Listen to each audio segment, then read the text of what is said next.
welcome to the Celebrate Podcast 3, and today we are joined by Shana Rose, who is a journalism coordinator.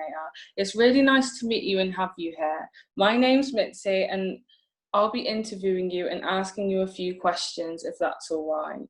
Absolutely. Thank you for having me on. So our first question is, what do you do for work? And tell us a bit about you. Okay, so as you said, my name's Shana. I'm 26. I currently work at the BBC in Bristol on White Lilies Road. I started here, I think it was either 2012 or 2013, so 7-8 years ago now. I kind of started off doing a variety of roles, but it was mainly being a production assistant, basically. And I worked in a load of different kind of departments. I worked in the natural history unit for a little bit, worked on a food and drink programme. But my first love was radio because I came from community radio. So I presented on Ujima Radio before I started working here, and then I continued on. And yeah, so I came here and I kind of just stuck around, really. My contract just kept getting extended. And then I've ended up in news. For about 3 years I've been in news now. But yeah, I still dabble in radio from time to time. So yeah, hopefully that answers your question. Thank you. Hi Shana, my name is Theeban. And what do you think about what's happening in Bristol at the moment? So I'm guessing you mean in regards to Black Lives Matter, or? Yeah, Black Lives Matter. Yeah. Okay.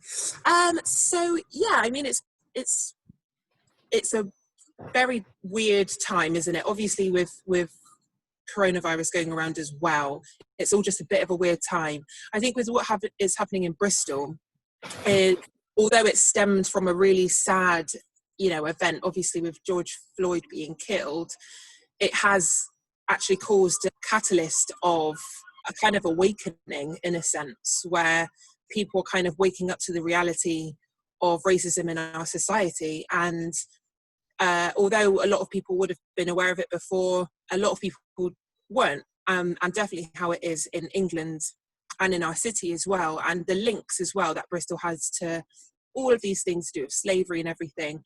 It's kind of what I was talking about on my radio show.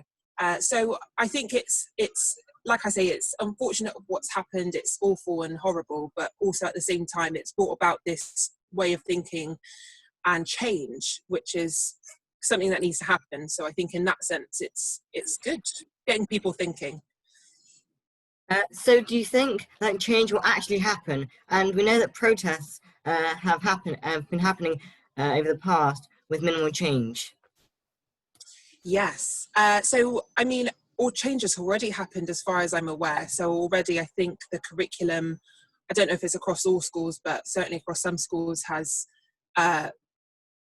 changed or is being changed as we speak. So just what we're taught in schools in regards to Black history in the curriculum, I think is being looked at. So that's already being changed, and that's brilliant. And I think it's important to just acknowledge how important having little conversations is in terms of change as well. I mean, obviously there's protests, which is brilliant. There's education conversations happening, which is brilliant, but also just having a conversation with people to get a bit more of an understanding of it all, I think is equally as important as all of these bigger changes. So yeah, I think, like I say, just being open-minded and having conversations with people just to understand a bit more is good, and it's happening. It's happening with my friends and family as well, and I'm sure it's happening across other groups and people as well. So amazing, thank you for answering that one. I just wondered, I'm Jasmine, by the way, and it's a pleasure to be interviewing you. I just wondered, what advice would you give to young people in terms of both supporting the current movement that's taking place, but how can we get young people to learn how to use their voices to make a change? It's a really good question. I think, obviously, it depends how you're talking, but I think social media is something that comes so naturally to young people. And I've certainly seen that on my social media platforms, you know, that people are definitely using that as their voice and a way for them to have a voice and to talk and to make changes, whether that's just, you know, sharing things, or again having conversations, or using it to educate themselves as well. I've seen all sorts of things fly about, really, and I've actually learned a lot through social media as well. And I think with COVID and everything keeping us in, again, that's a very effective way of communicating the message. So absolutely that, but also everyone can have the conversation, you know, and everyone can listen. So again, it just comes back to that conversation thing. But, you know, young people should be doing what they're doing. I think they're one of the best people in terms of standing up and, you know, talking about these things, and going against the system, really, in a good way. So I think that answers the question. Amazing, thank you. Thank you.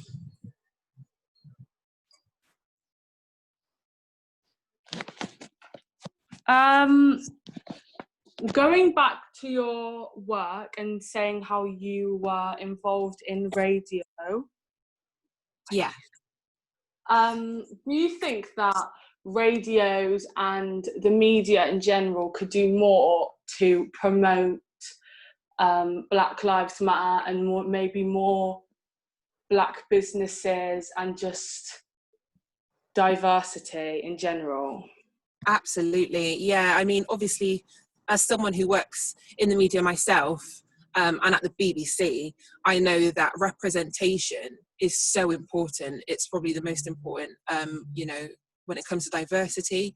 You know, it's just human nature to, when you see somebody that looks similar to you or like you doing something, you automatically just relate to it a bit more and just will have more of an interest, and it might just inspire you to get involved in that area. So I think representation is one of the most important things, and we still have so far to go with that, you know, especially, like I say, in places like the BBC. As much as there are steps being taken and there's definitely progress, like when I started here, I could count the number of people of colour who worked here, but, you know, it has crept up slowly since I've been here, but it has been slowly. So I think number one is representation, to show that we are making steps to, you know, employ people of colour and bring them up, you know. And talking about it more, you know, like I did for my radio show. I think there needs to be more things like that, more shows surrounding the subject, but to not make it preachy, to just make it educational and just have open and honest conversations about these things, but on those platforms, so that more people can get involved.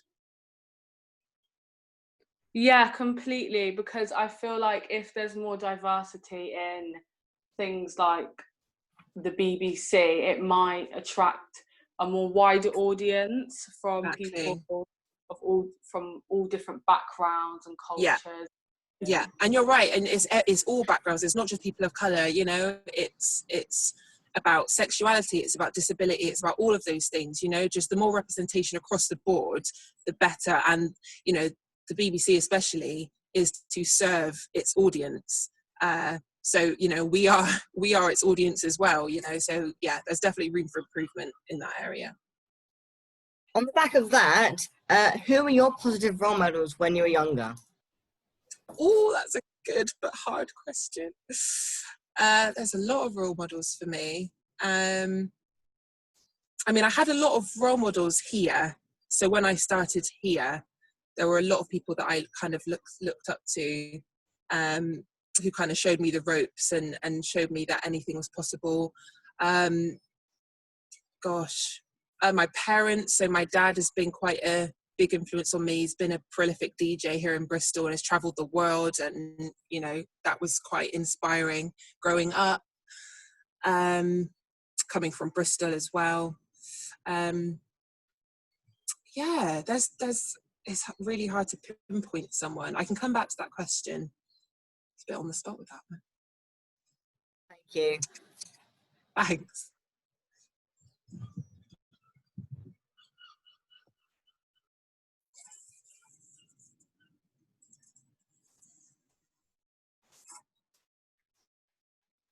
Another quick question.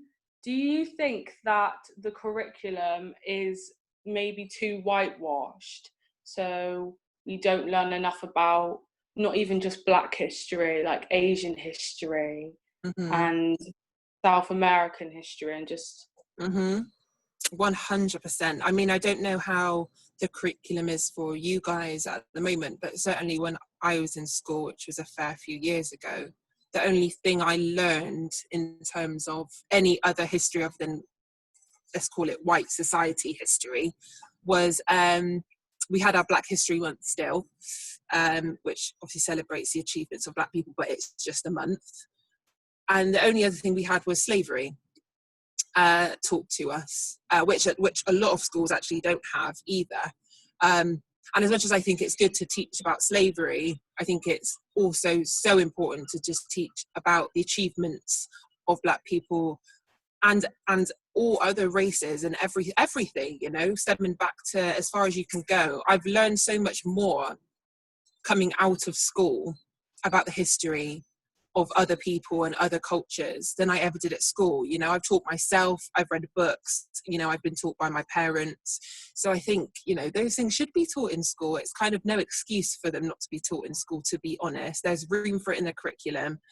And yeah, there's just so much more to be taught, really. It shouldn't just be a month, let's put it that way. It should be just in the curriculum.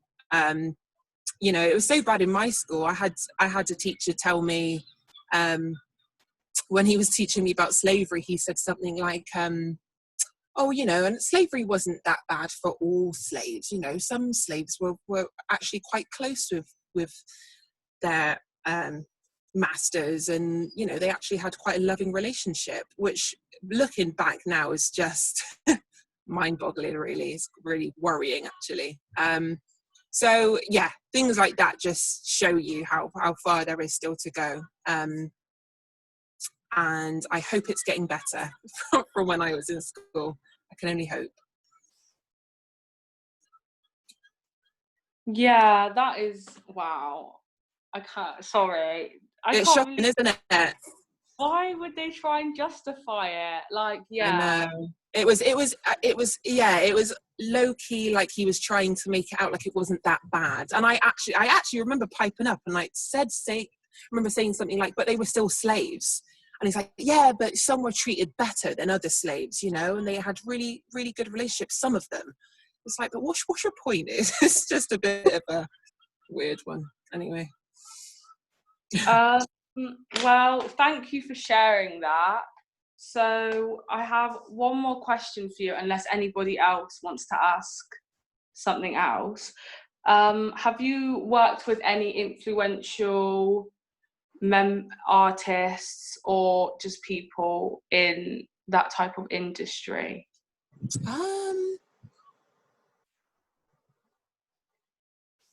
In terms of like celebrities, not really, because in Bristol we're very much all about NHU and stuff like that, natural history, and London really is where you might recognise some names of people. I haven't really worked with anyone like that. I've definitely worked with some influential people, like I say, but their names wouldn't really mean anything to you, if that makes sense. They're just kind of my colleagues.